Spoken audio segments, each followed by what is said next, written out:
Well, are you ready? Ready to go back? No. Are you? Last week, when we reviewed Mandalorian Season 3, Episode 1, I was like, okay, Carl, take the reins. This is your gig. It's your show. This is your format. We're reviewing a show, which means you're ready to walk us through it and take the. And you were like, I don't know what to do. I got nothing.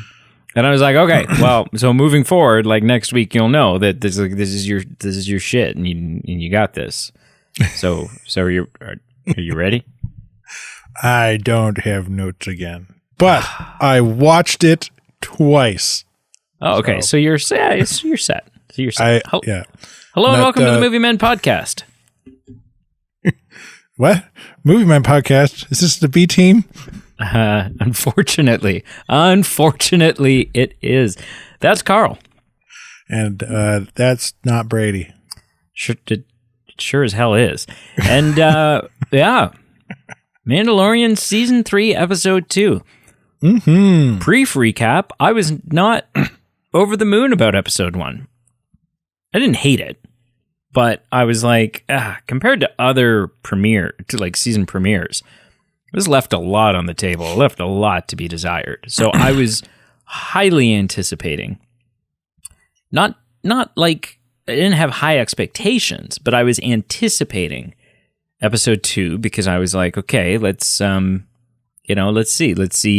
if you bring it back from the brink. So it'll be interesting to get into this episode and see whether or not it did that for me. Mm-hmm. Yeah. So talk to me about Mandalorian Season 3, Episode 2. Yeah. Well, we go back to Tatooine. Every Star Wars, because it's Mandalorian TV show and movies' favorite place to go, apparently. Yeah, but you know what? The Mandalorian's worse.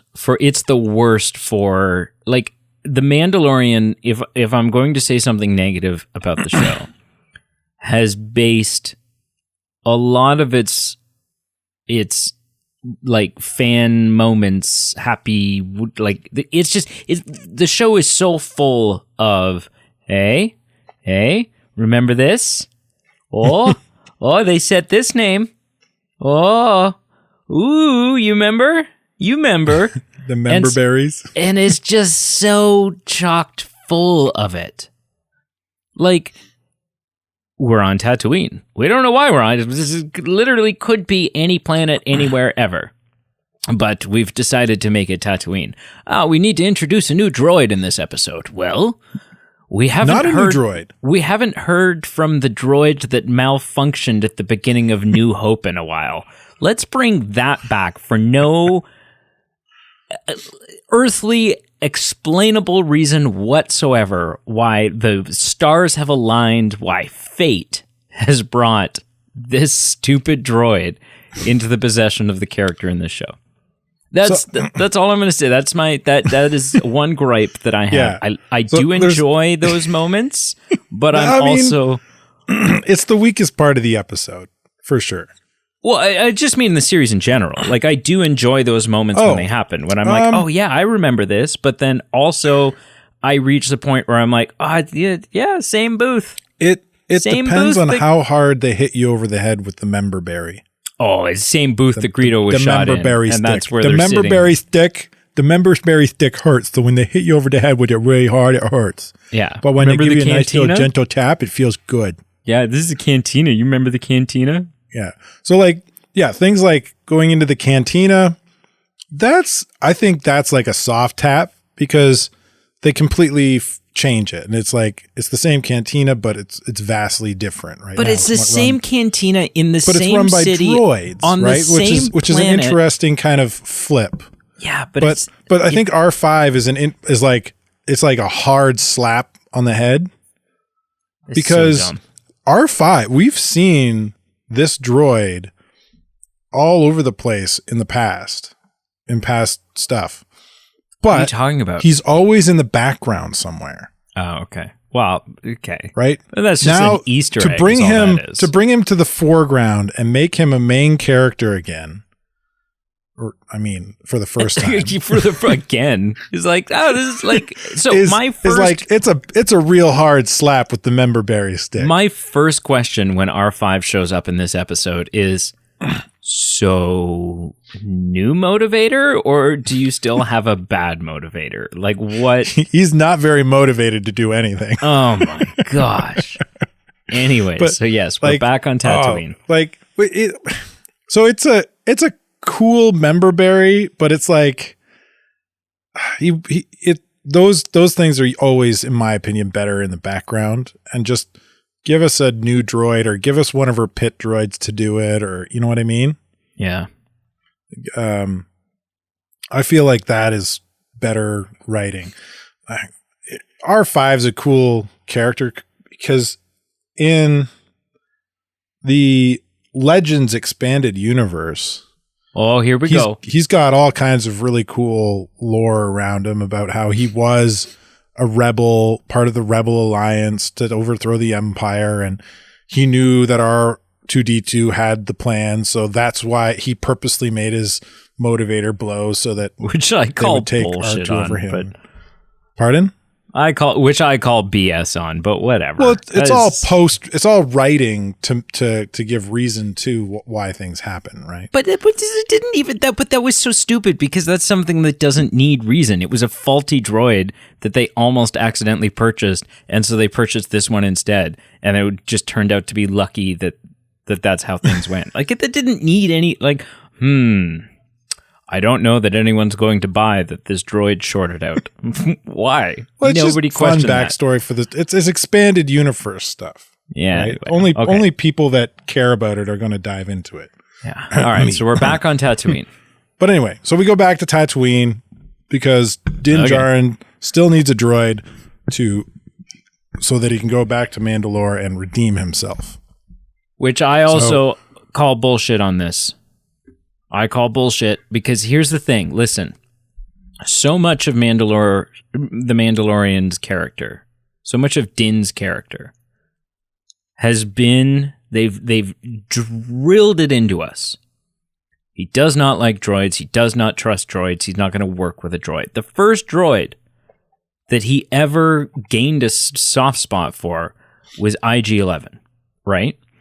And in the first episode of this season, he attempts to reactivate IG-11, which is also bullshit. And I hoped that because they explained to us, or it's known that these seasons take place over the course of several years. Like this isn't like some weekend in the Outer Rim. This is like a lot of time has passed, as is evident by whatever the place that was, is now like the trading market place. Yeah. Like a lot of time has passed.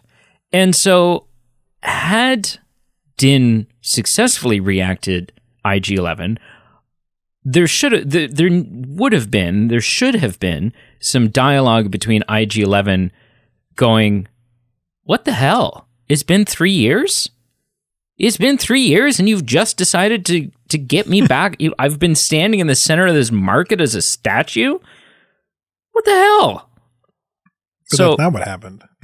No, I know, because he's not, but it was like, this is the droid that I trust, and I was sad to see him go and all of these things. But then you just left him there for years.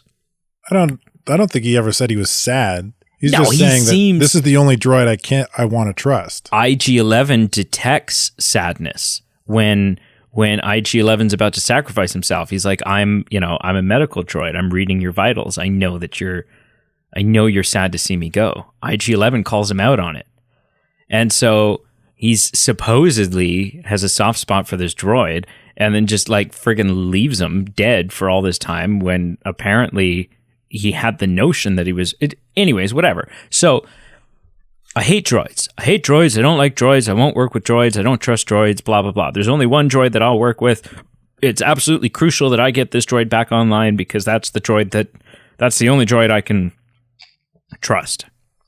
Oh, that droid's not going to work? Yeah, okay, sure. Yeah, I'll take this one. What? Like, I don't know. That just seemed so bizarre to me that so much of his character has been I don't work with droids, and IG-11 was the one exception, and now this astromech is just like, you're just like, oh, okay, yeah, sure. Yeah, I'll take this one then. I feel like you're missing two major plot points here, though. Well, then explain it to me, sir. Well, I feel like you're missing the point that the fact that he's come to care about the IG unit droid shows character growth. That, yeah, but he still hasn't had another droid. And will work with droids when needed. Yeah, but he still hasn't had another droid in the last 3 years. And, True. And it wasn't like when he decided to go to Mandalore, it wasn't like, okay, I need to find myself a droid. It was, I need to find IG-11 because that was the only one. The second and more important point that you're missing here is this quest he's on to redeem himself is the most important thing to him. Yeah, right? He's without being a he is to himself right now in this storyline, he is not a Mandalorian. He doesn't believe he's a Mandalorian. Right, because of the only way, and that is the only thing he knows. That is the only thing he wants to be. That is the only thing that matters to him outside of Grogu. But it matters. But him being becoming a Mandalorian is so important because Grogu. He wants Grogu to be a part of that as well. So if he's not a part of it, Grogu can't be a part of it, and he needs and wants Grogu to be. I'll accept that. There's a necessity. No, like I got it. He needs a droid. I got you. To test the air to see if it's safe for him to walk around. I got you. So I think those two things are more than reasonable for him to accept this this astromech droid as a suitable replacement for IG and as a tool. I don't think he sees it as like a partner or there's going to be a relationship there. It's a tool for him to use to finish his quest. Right. I will buy that as long as we agree that we have to accept the fact, we have to ignore the fact that it's absolutely ridiculous that even in our day, even 2023, here on Earth, far less technically advanced Earth than the Star Wars universe, we have handheld devices and computers that will test atmospheres. The only thing that he can do is find some droid? That's bullshit. There's so many different like scanners and handheld devices in the Star Wars universe that could analyze the atmosphere and tell him whether or not it's safe. But that if we ignore that stupid major glaring plot hole, then sure. Then yes, he needed a droid in order to test the atmosphere. Yeah. But even you got to admit that surely there's something else. There's some sort of handheld device or scanner on the ship probably. Or whatever. Yeah. But that doesn't mean he knows how to use it. Well, yeah, and that also removes the potential to bring back an unnecessary legacy character. But yes, I agree. Like you've got you're going down a what if or kind of tunnel, but whenever you go down that kind of what if tunnel, there's always the opposite arguments are always just as valid. Uh-huh. Anyways, so he gets IG. Yeah, so he's back on because he needs a droid. Yeah. So we he goes to Pelimoto because he knows Peli and trusts Peli, and they built the Starfighter, and well, she's a recurring character, so why the hell not? I guess so. Yeah. Yeah. Hasn't appeared in this season yet, so we might as well write her in. Another fun member berry it's a fairly hard whack by the member berry stick too, I think, is that it's Bunta Eve. Well, of course it is. So, yeah, there's that. But so something really interesting that was pointed out in a breakdown video I watched on YouTube of the episode was that the person she's talking to, the Rhodian at the beginning, is very well dressed. So either there's the conclusion that the YouTuber came to was either one of two things has happened. either A, Boon to Eve has become so popular on Tatooine that off-worlders with lots of money show up, or B, the same thing is happening to Tatooine under Boba Fett's rule that has happened on that other planet that Mando visited on episode 1, and that sort of the wealth of the city's kind of gone up because the corruption's gone down. Oh, I think it's a far simpler explanation. I think I don't know if it's season 1 or season 2, when Mando needs something, he needs like the ship fixed or he needs whatever, he clearly overpays her in credits. She's like, oh, it's not going to come free or cheap or whatever. And then he's so like he's got money that he doesn't care about because he's on whatever quest he's on. And he's like, will this do? And she like, her eyes glaze over, and she plays it off cool. She's like, yeah, that'll be fine or whatever. But he's clearly given her 30 times what this job is worth and 30 times what she was asking for. And so I think he just overpaid her, and that's just a callback to the fact that, now she's kind of doing well for herself after he gave her all those credits. I think you're missing my point. The Rodian was well dressed. The Rodian looked like he was doing really well. Okay.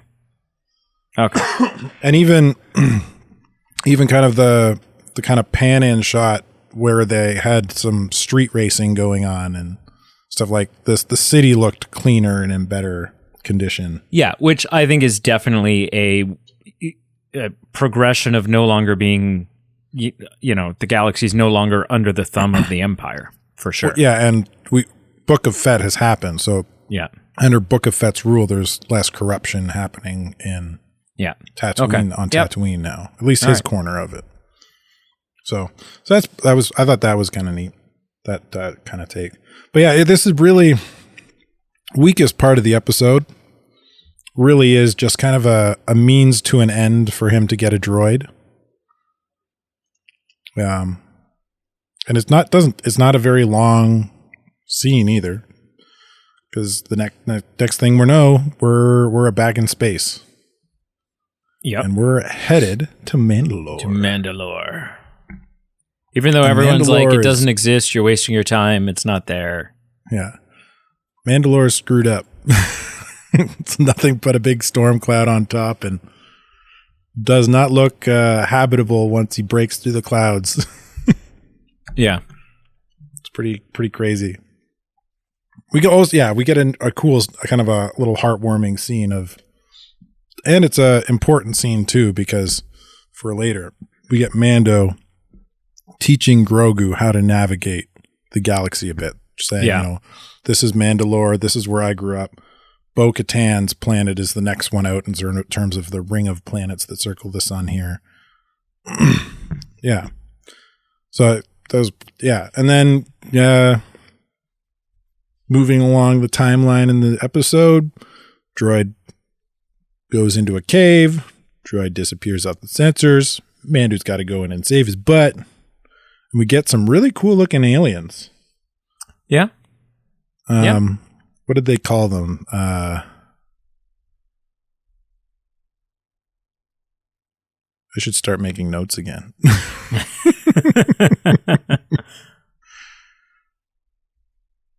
I don't know. Anyway, they're pretty cool looking. They one of the cool things about Star Wars is kind of, especially with the practical effects, is the suits, the monster and alien suits that are made, and this is like, another unique suit, and it looks cool. I like it. I think it's pretty cool. Did you think they were neat? Yeah, yeah. What did you think about it? I take issue with sort of the design of this show overall, just in the sense that like it's especially after Andor, it's becoming increasingly apparent to me that this is all shot on a volume stage.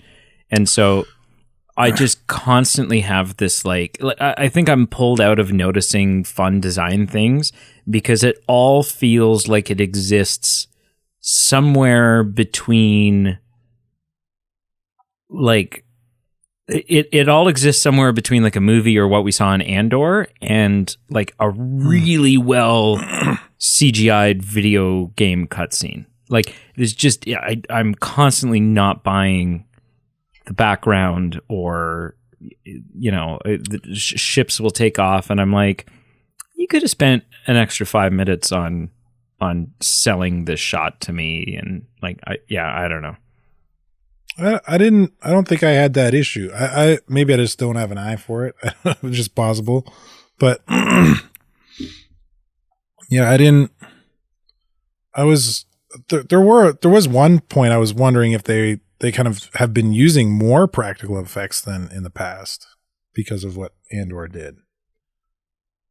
It's possible. Yeah, I don't know. I don't understand the I don't understand why. Like, I don't understand the structure over at Lucasfilm. Like, I don't know why Mando's being shot so much on the volume stage, and then Andor wasn't, and then now season 3 of Mando, and we're back on the volume stage. Like, I don't know.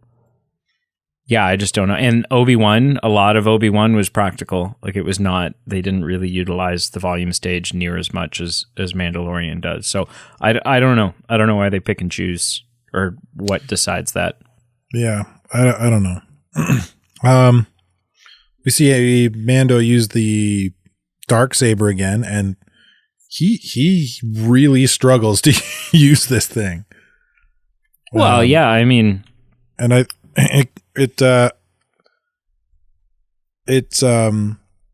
was really important that we see, like, he loses his weapon here, and that he has to use it again, because it plays kind of, I think it plays a really important role in, like, it was Book of Fett that the armor kind of talks about why he struggles with it, and it's kind of, for whatever reason, the Darksaber is kind of, I forget how they word it, but essentially it's heavy and unwieldy if you, like, don't know who you are.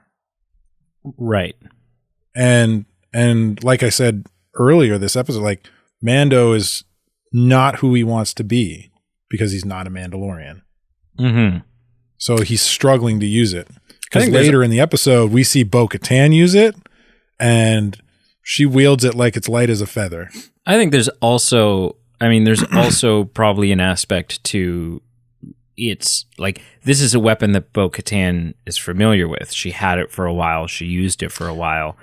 And it's not one that, like, you look at other lightsabers throughout Star Wars lore, or other lightsaber wielders, and so much of what makes you good and proficient with a lightsaber is your ability to tap into and use the Force. And so I think that in order to be good with this type of a weapon and not be tapped into the Force, it takes the time and experience that someone like Bo-Katan has had with it. So, but I think it's a mix of that and what you were saying, right? Like, they've very much built the lore in the Mandalorian, Book of Fett, and in Rebels, and everything Disney's produced that has the Darksaber. They very much made a strong point of saying, yes, this is a lightsaber, but it acts very differently than the way a traditional lightsaber does. Anybody can pick up a lightsaber and wield it well if they train, and wield it very well if they have the Force.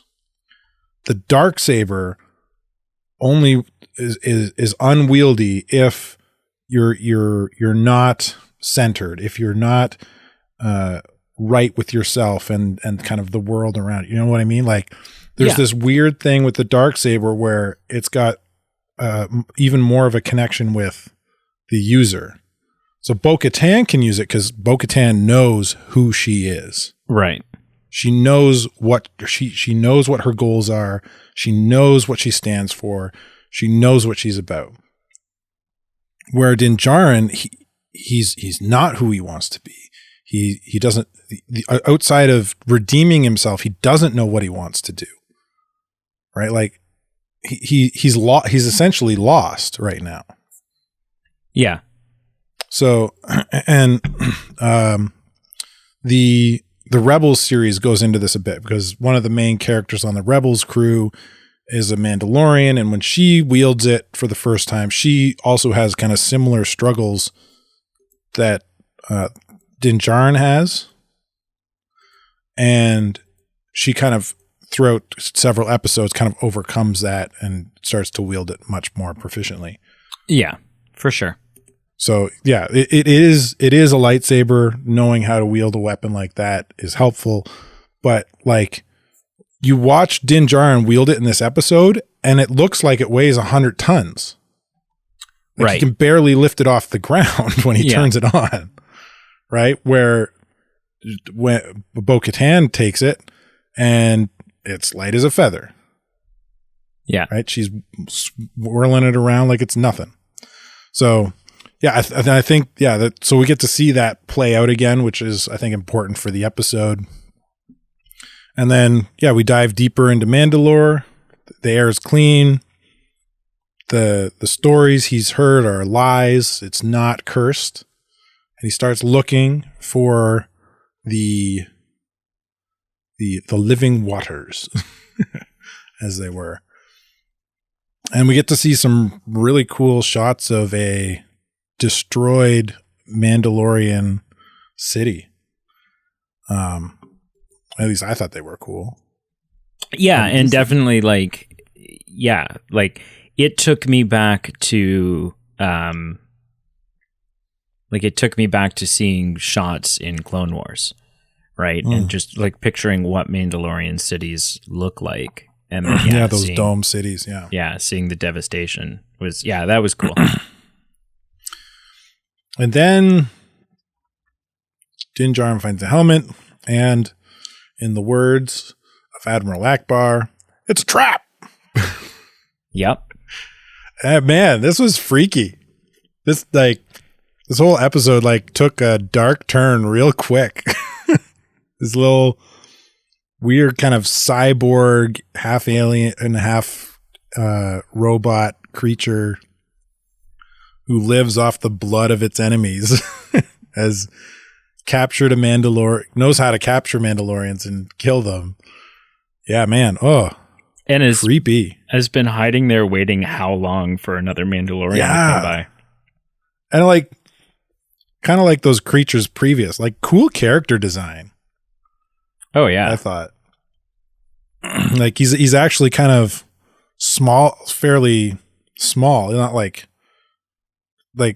human size, but not short, he's kind of somewhere in between, a couple 4 or 5 feet tall. Yeah. But, oh man. Yeah. And then Grogu tries to get Mando out and fails and books it for the surface and tries to get help. And he ends up using the Force and doesn't fall unconscious.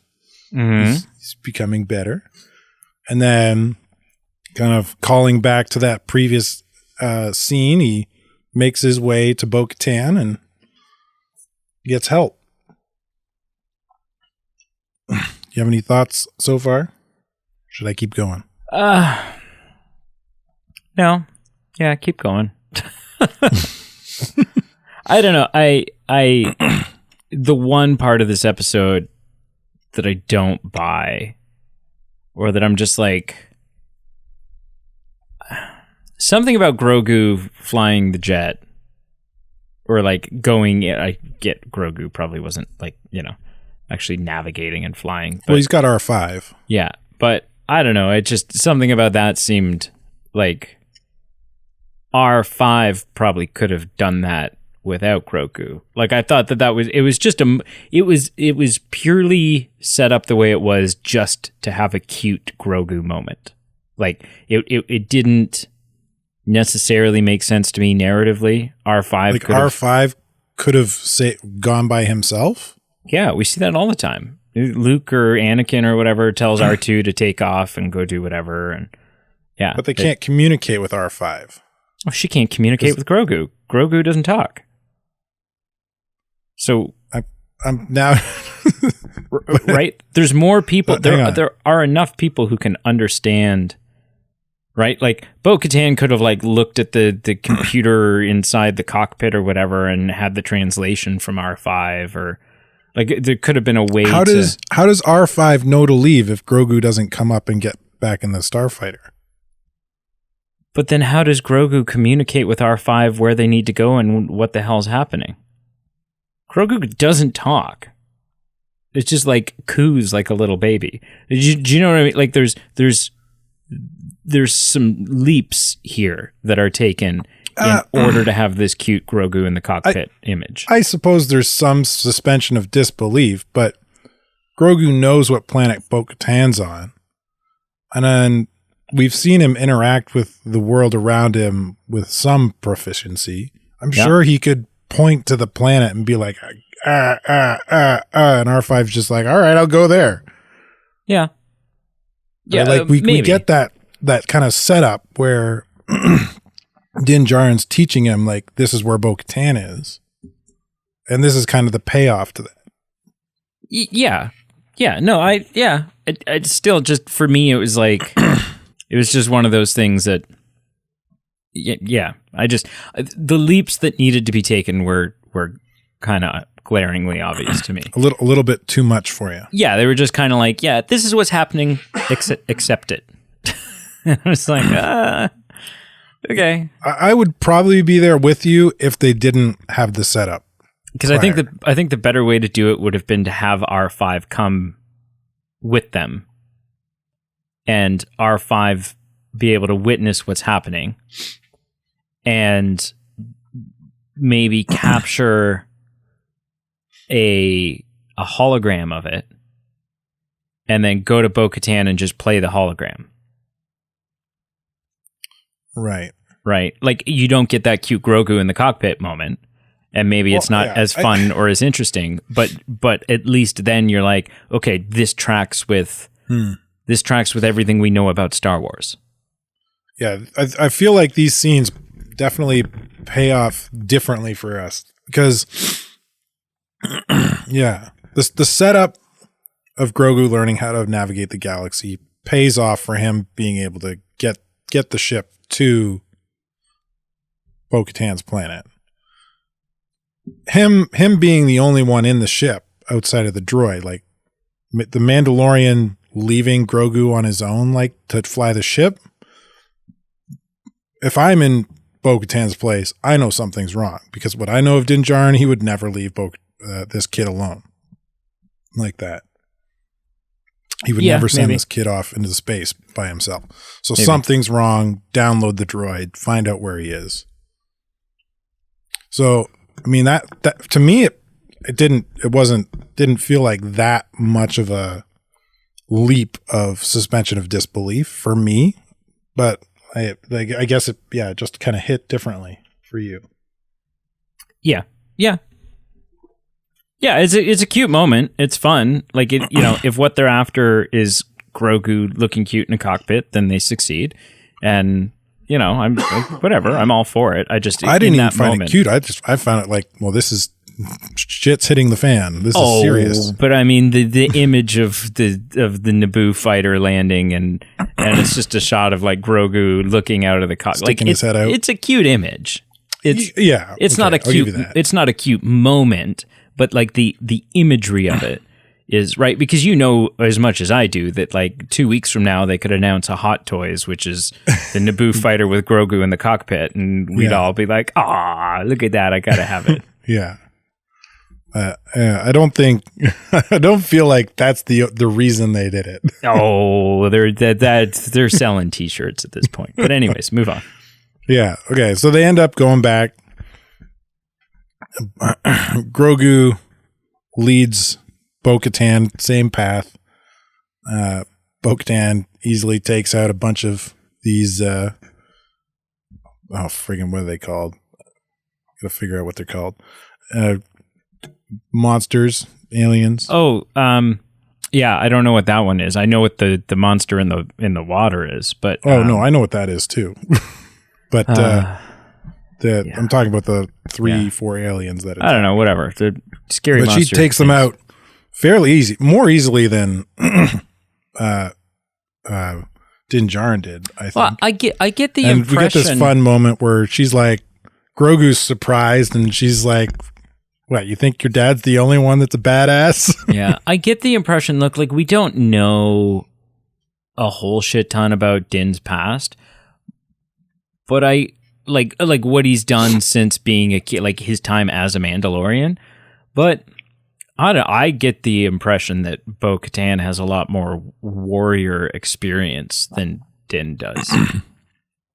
Oh, yeah. You know, she's probably a more experienced fighter. You've watched the Clone Wars. You've seen that she definitely has more experience. Well, even in season 1, right? We see, and all that. Yeah, even in season 1, we see Din get his ass handed to him by a bunch of Jawas. Right? So, like, like... You know, he's a little rough. He's not as seasoned. No, even though he's like he's kind of really proficient. He's not. Yeah, Bo-Katan's kind of on another level combat wise for sure. Yeah, and then we see her do it again to our creepy alien cyborg. Mm-hmm. Another cool fight scene. Yeah, and she nurses Din back to consciousness. Yeah. And offers to take them back to her place and that's where Din's starfighter is. Yeah. Sure.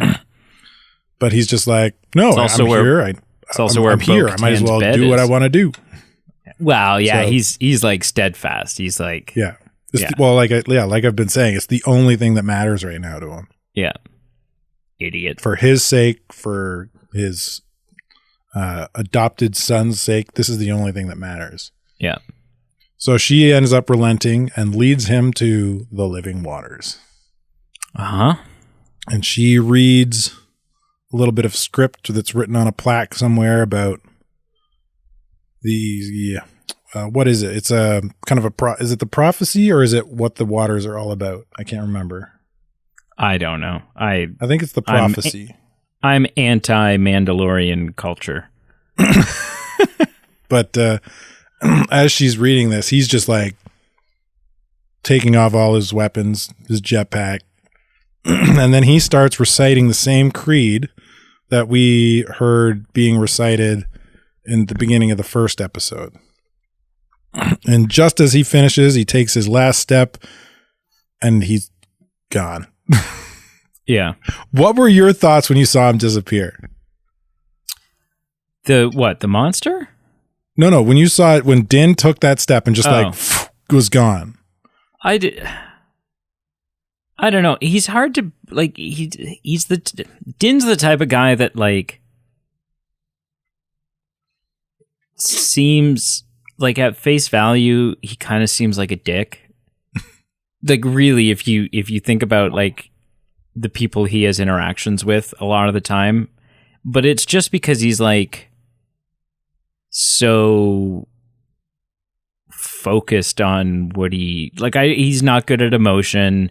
He's probably not. He's serious. He's not emotional. Probably real great at thank yous. He's not really in touch with his soft side. Like, so I think I think that's just, I think that's just him, is that he just like, he would find sticking around and being grateful and whatever uncomfortable as much as he maybe feels gratitude. He just, like that's just who he is. Right. So when he disappears in the water, that doesn't answer my question. Oh, when he falls in the water. When he disappears in the water, he's taking it. He's baptizing himself. He takes a step and he disappears. Yeah, I thought trash compactor. I thought yeah, that was my initial thought too. Yeah, I thought that there's some sort of monster in here. Yeah, clearly that's pulled him down. Did you continue to think that? Like, at what point did that thought process break, because I thought the same thing. And for me, it wasn't until Bo-Katan starts swimming down or jetpacking down, which she does instantly. She doesn't hesitate. So, but it was when she kind of starts keep going down and down. I was like, part of me started thinking, oh, maybe it's not a monster. And then she finds her at the bottom, him at the bottom. It's like, oh, he just missed the step. Yeah. He just fell. What point did it hit for you that it wasn't a monster? Not really ever. Not until he was back out of the water, because it was also possible, just because we see a shot of him underwater and he doesn't have a tentacle wrapped around his ankle doesn't mean he didn't, right? And so I think that was the whole time I was just kind of like, what is happening here? Because even if you I don't know, maybe I don't know how heavy Beskar is. Maybe he just went in, in which case, what are you doing going into the water anyways, unless you think it's only waist deep? Yeah, I don't know. The whole time I was kind of like, what is happening and what is going to happen? And it wasn't until they were back on shore, because I'm like, even as she's pulling them out, something could come up and grab them. Is there something in this water? So that wasn't until they were kind of back on dry land. You were like, oh, he was just a klutz. Swim. Yeah, he just can't swim. Just a klutzy move, and the armor pulled him down. Which has got to be what it is, right?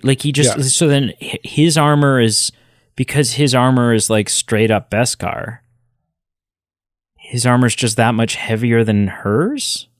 Well, hers is Beskar too. Yeah, but he didn't have his jetpack on. Right. So I can't imagine it suicide. I can't imagine it's super heavy because they move around with such ease. But at the same time, if you're wearing just normal clothes and you jump into a pool, it's really hard to swim. Yeah, but you can you add some weights to that, even weights that are comfortable to lift, and it's even harder. Yeah. He also just didn't seem to really be trying. He disappears pretty quick, and we don't see him again until he's laying at the bottom. That's fair. But then once he's laying on the bottom, he's not. Yeah, that was when he was laying at the bottom, I was kind of like, that's one thing. I'm just like, why was he just laying there? Was he just thinking about, I'm finally Mandalorian again and just basking in it? Or was he just laying there because he realized I'm fucked unless somebody comes and saves me, so I'll just chill out here because my helmet's sealed? Right. I also wondered, if I was Din, would I not ask everyone to leave the room so I could leave my helmet on but strip down to my skivvies? Because it's gonna take a long time for that shit to air dry. I'm just thinking, how gross is he under that armor? Yeah. And I've thought that many times. It's I never take my helmet off, and I'm like, oh, so you've got acne like a friggin' I'm just or your hair. Your nose is ugly. Yeah, and then anytime he does that, we've seen him take his helmet off. It's you look like you got a haircut in the last couple of days. What? Shouldn't you be the man in the iron mask? He's only allowed to take it off when no one's around. He can take it off. I guess he's cutting his own hair. Yeah, and he's because he's always he's allowed to take care of himself. He just can't do it when people are around. But still, I just and it's the only outfit he owns. Yeah, nobody else has got any clothes. Yeah. Other clothes. All the Mandalorians. Maybe Mandalorian armor has a self-drying feature. I highly doubt that. The flamethrower. They just flamethrow themselves. Yes, seems safe. That's probably totally what it is. Yeah, maybe that's why he keeps going back to Tatooine. Dry himself out. It's so dry. Yeah. But on the way up, as Bo-Katan's rescuing him, we get a big reveal. Something really cool. I don't know about you. I freaked out a little bit when I saw it. What happened? Did you freak out when you saw the mythosaur? I didn't freak out. I mean, I don't know if it was. I think my thing is like, is it going to become a thing, or did we just see it as like a look, there's a moment thing? Oh, I think it's gonna be a thing. Because it's gonna be a thing for two reasons. So for those who don't know, a mythosaur, I don't believe we've like even in any of the cartoons or what, like we've never seen one appear. No, we've just seen the representation of the skull. So at the very beginning I was going to say the mythosaur skull is on the wall. Yeah, and I was going to say, for those who don't know, that Mandalorian insignia, anytime you see like a Mandalorian flag or whatever, that kind of like looks like a kind of weird bullhead. Kind of like a weird bullhead. That's a mythosaur skull. So it's the mythosaur is very not intrinsic. It's very integral to sort of the Mandalorian history and lore and culture. Yeah, and they dive into that a bit in this episode. That's one of the things Bo-Katan reads about. It's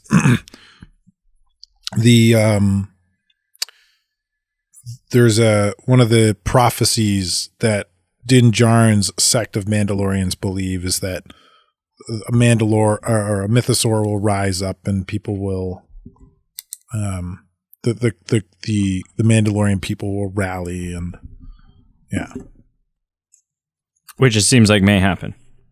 Yeah, so yeah, I think it's not just like a sort of a glimpse and then it's over moment. I think we're gonna see like the full on mythosaur here before the end of the season. I think is going to play a big role because Bo-Katan, spoilers for the next episode, like Bo-Katan doesn't tell anybody she saw it. He didn't see it. Whoa. Well, I mean, whatever. I said spoilers. Should I have waited longer? Yeah, like, until the next episode.